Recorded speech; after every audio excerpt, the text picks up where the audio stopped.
Pull-ups and chin-ups are among the best exercises ever invented. They're great for developing your arms and upper back, and they're a testament to upper body strength and power.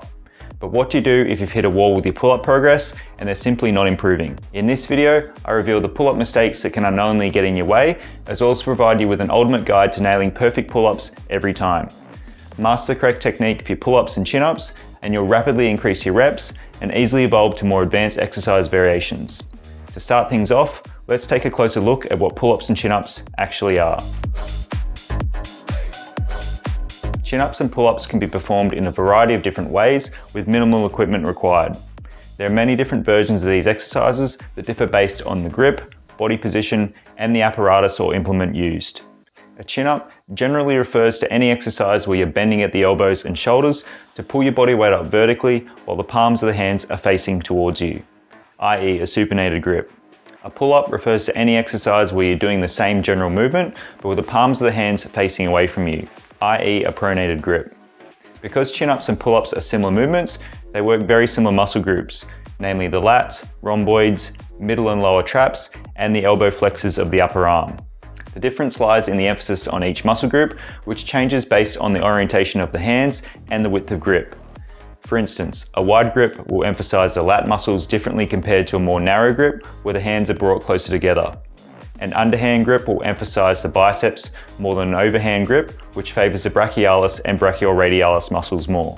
A neutral grip pull-up lies in between and requires less mobility and often less strength than a conventional pull-up or chin-up. Narrower grips allow for greater range of motion and require you to bring your chest to the bar at the top, while wider grips require a shorter range of motion and give you reps closer to chin height due to joint and bone articulations and their restrictions on range of motion. To illustrate this last point better, try the following. Keeping your chest and your arms in alignment with your body, pull your elbows and wrists down as far as you can in a wider position, similar to the top position of a wide grip pull-up. Now with your chest still up, keep pulling your elbows and wrists down as far as you can, but move your elbows towards each other, similar to the top position of a narrow grip pull-up. Notice a difference in range of motion. The width of grip also determines whether you will be working in external rotation or internal rotation at the shoulder joint, which is important if you have issues with your shoulders or even your elbows. Body position is also important too. Your upper back should be slightly arched and not rounded over to ensure you're getting proper engagement of the right muscles in the upper back, as well as protecting your neck and shoulders. The lower back can be arched if your goal is purely about aesthetics of your back. However, a more hollow body or dish shape is recommended and predominantly demonstrated throughout this video. This is because this shape engages your core more, minimizes cheating and bad form, and also allows for better functionality and strength transfer towards other more advanced exercises such as muscle ups. We'll cover how you can achieve this hollow body or dish shape better a little later on in the video, but for now, let's look more closely at what proper technique looks like when performing chin-ups and pull-ups, as well as the big mistakes to be aware of and how to rectify them. The following mistakes and corrections will be demonstrated using the conventional shoulder width versions of the pull-ups and chin-ups and be performed on the bar as opposed to rings and other pieces of equipment. However, this is not to imply that these mistakes and corrections can't be applied to most other chin-up and pull-up variations, and for this reason, I'll be using pull-ups and chin-ups interchangeably throughout this video. Now here is your list of do's and don'ts when it comes to mastering chin-ups and pull-ups. The first mistake is not engaging the upper back properly. This causes shrugging of the shoulders and rounding of the upper back, where necessary upper back muscles are not being engaged properly. This is usually the result of poor postural alignments and thoracic immobility being brought into the gym, as well as a tendency to mistakenly rely on muscles that internally rotate the shoulder. To fix this, you need to fully engage your upper back and shoulder blades instead of yanking up with your arms. To do this, you should start each rep by first squeezing your shoulder blades down and together to engage your middle and lower traps, rhomboids, and other crucial muscles of the upper back. Continue this squeeze all the way through the movement to the very top of the exercise. These technique cues are usually not enough though, as you're likely stiff and weak in these upper back muscles to begin with. Hence, you should dedicate yourself to regular mobility work on your thoracic spine if your posture is quite kyphotic and your upper back is rounded forward. This work should also be complemented with some targeted strengthening and activation work of your upper back muscles, such as your lower traps and rhomboids. Exercises like scapular pull-ups are great for this, and so too are wall slides. For more information on how to perform these exercises, Check out our upper body mobility and stability videos, and don't forget to grab your free copy of our shoulder stability guide via the details in the description to this video. Flexing the neck and craning over the bar is another common mistake when performing pull-ups and chin-ups. This usually works in tandem with the previous mistake and causes tightening of the intervertebral foramens of the spine. This can cause pinching on some of the nerves that innervate the muscles required to do the pull-up, and can also produce tension headaches and tightness in the muscles of the neck. To correct this, keep the head and neck in neutral alignment and pull your chin over the bar with your back and arm muscles, not your neck muscles.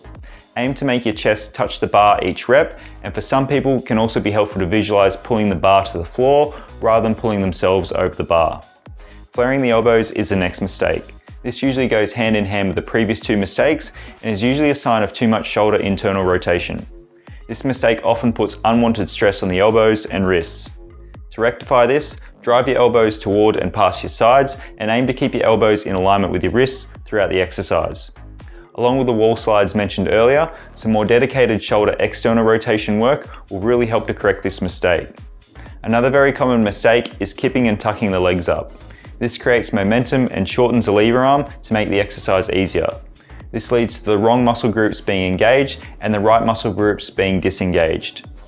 Chin-ups and pull-ups are the most effective when you perform them with an engaged core and a strict body. All bodyweight based hanging exercises require an element of core activation in order to do them correctly, and contracting your core will minimize energy leakage and put constant tension where it belongs, on the muscles of your arms and upper back. So when performing pull-ups and chin-ups, be sure to keep your core locked in tight by using the dish hold or hollow body shape. If you struggle to engage your core and keep your body from kipping or swaying, then make sure you see our tutorial on how to properly perform the hollow body or dish hold exercise. The next mistake on the list is wriggling and worming up. Similar to the last mistake, this one comes from a lack of strength and stability in the proper muscle groups and trying to progress your chin-ups and pull-ups quicker than your technique allows. As with most exercises, you want to focus on a fast concentric and a controlled eccentric phase with your pull-ups and chin-ups. For more on the correct exercise progressions for your level, as well as how to progress your chin-ups and pull-ups properly, see my other video on this, which includes a complete program. Not using full range of motion is another big mistake when performing pull-ups. This mistake seriously jeopardizes the exercise benefits as well as your ability to make gains from session to session with your pull-ups and chin-ups. You need to strengthen your muscles through a full range of motion for not only gains in muscularity and strength, but also to prevent injuries from occurring. To ensure you have a full range of motion, aim to touch your chest on the bar every rep and ensure your arms are almost fully extended at the bottom of every rep with your scapula engaged. You should be focusing on using your lats, rhomboids, and your middle and lower traps to pull yourself from the bottom to the top of every rep you do. Now that you know the major mistakes and what a bad chin-up or pull-up looks like, let's take a closer look at how these exercises appear with good form. Start from a full hang with your core engaged in a hollow body or dish shape. Ensure your upper back is not rounded and your scapula are depressed with lower traps engaged so you don't pull yourself up with just your arms. From this active hanging position, use your lats, rhomboids and other upper back muscles to pull yourself up towards the bar. In doing so, ensure you drive your elbows towards and past your sides. Keep your head and neck neutral as you approach the bar, aiming to touch your chest on the bar. At this stage, your shoulder blades should be squeezed down and together fully at the top of the movement. Now, while keeping your core tight and the correct upper back muscles engaged, lower yourself down under control using a full range of motion to complete the exercise.